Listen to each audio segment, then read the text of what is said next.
আজকে আমি আপনাদেরকে ওলের বড়া একেবারে অন্যরকমভাবে বানিয়ে দেখাবো। আপনারা সম্পূর্ণ পুরো ভিডিওটা দেখুন প্রথম থেকে শেষ পর্যন্ত কিভাবে আজকে ওলের বড়া বানাই। আর এখানে ওলের বড়া বানানোর জন্য দেখুন এখানে ওল নিয়েছি, ওলটা কিন্তু এরকম বড় বড় করে কেটে নিয়েছি।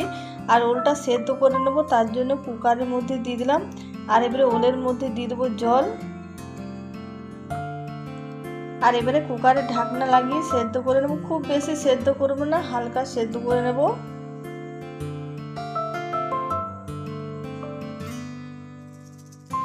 আর সেদ্ধ করে নিয়েছি ওল, এবারে ছেঁকে দিয়েছি একটা ফুটো জলের মধ্যে। আর এবারে ঠান্ডা করে নেব। আর এবারে ওলটা ঠান্ডা করে নিয়েছি ভালো করে। এবারে গ্রেটারে ওলটা গ্রেট করে দিচ্ছি, দেখুন এরকমভাবে। আর সব ওলটাই কিন্তু একই রকমভাবে গ্রেট করে দেব। আর তার সঙ্গে আমি একটা আলু সেদ্ধ দিয়ে দিচ্ছি গ্রেট করে।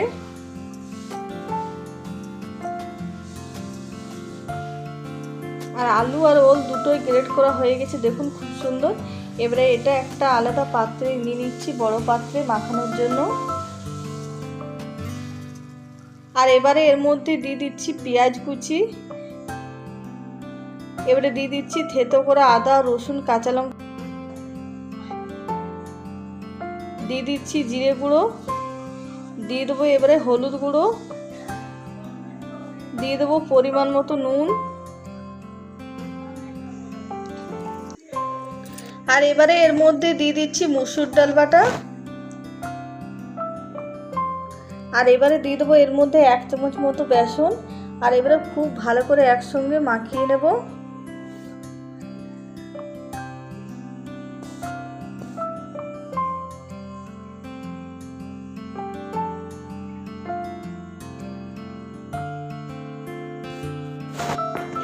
আর খুব ভালো করে একসঙ্গে মাখানো হয়ে গেছে। এবারে এর মধ্যে দিয়ে দেবো ডিম।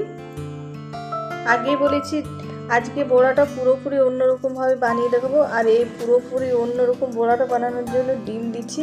আর ডিম দিলে বড়াটার টেস্টটাই আলাদা হবে। আর এখানে 3টে ডিম দিয়ে দিলাম। আর ডিমটা দিয়ে ভালো করে মিশিয়ে নেব।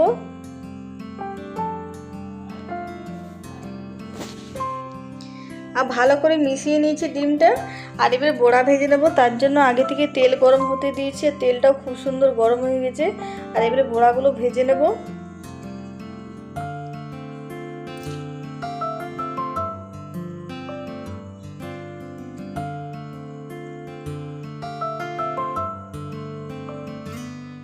আর এক সাইডটা খুব সুন্দর লাল করে ভাজা হয়ে গেছে, উল্টে দিচ্ছি। আর এক দিকটাও ভালো করে ভেজে নেব।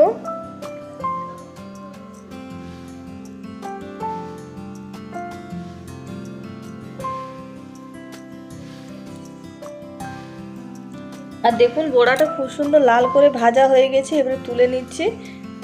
আর একইভাবে সব বড়াটা ভেজে নেবো আমি।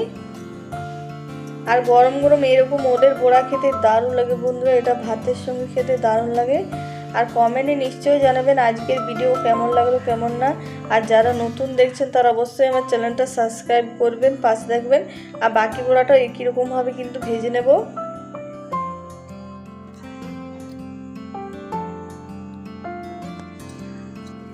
আর একে একে সব বড়াই আমার ভাজা হয়ে গেল। যারা খেয়েছেন এরকম ডিম দিয়ে ওলের বড়া তারা নিশ্চয়ই জানবেন কেমন লাগে খেতে। আর যারা খাননি তারা অবশ্যই তাড়াতাড়ি বানিয়ে নিন এই রেসিপি দেখে।